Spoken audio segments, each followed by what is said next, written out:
திருப்பதி லட்டு விவகாரத்தில் கடவுளை வைத்து அரசியல் செய்யக்கூடாது என ஆந்திர முதலமைச்சர் சந்திரபாபு நாயுடுவுக்கு உச்சநீதிமன்றம் கண்டனம் தெரிவித்துள்ளது.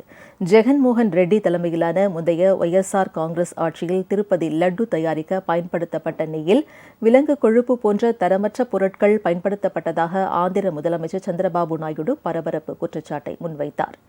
இதனை ஜெகன்மோகன் ரெட்டி மறுத்தார். உண்மை தன்மையை ஆராய சிறப்பு விசாரணை குழுவை அமைத்தல் உள்ளிட்ட கோரிக்கைகளுடன் ஒய்எஸ்ஆர் காங்கிரஸ் கட்சி, பிஜேபி மூத்த தலைவர் சுப்பிரமணியன் சுவாமி உள்ளிட்டோர் தொடர்ந்த வழக்குகள் உச்சநீதிமன்ற நீதிபதிகள் PR கவாய், KV விஸ்வநாதன் அமர்வில் விசாரணைக்கு வந்தது. அப்போது திருப்பதி லட்டு ஆய்வறிக்கை தெளிவாக இல்லை என நீதிபதிகள் தெரிவித்தனர். கலப்படம் குறித்து கடந்த ஜூலை மாதம் ஆய்வு செய்து அதன் அறிக்கையை செப்டம்பர் மாதம் வெளியிட்டதன் காரணம் என்ன என்றும் நீதிபதிகள் கேள்வி எழுப்பினர்.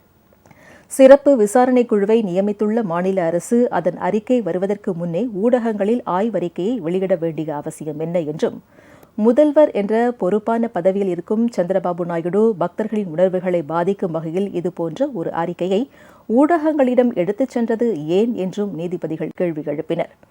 லட்டு தயாரிப்பில் கலப்பட நெய் பயன்படுத்தப்பட்டதற்கான ஆதாரம் எங்கே என்றும், சுவை மாறியதாக கூறப்படும் லட்டுகள் ஆய்வுக்கு அனுப்பப்பட்டதா என்றும் நீதிபதிகள் கேள்வி எழுப்பினர்.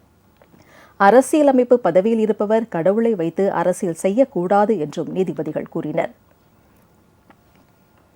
உங்கள் ராஜ் நியூஸ் தொலைக்காட்சியில் திங்கள் முதல் வெள்ளி வரை தினந்தோறும் பிற்பகல் 2 மணிக்கு உங்கள் பகுதியில் உள்ள குறைகளை நேரலையில் தெரிவிக்கும் புகார் பெட்டி நிகழ்ச்சி.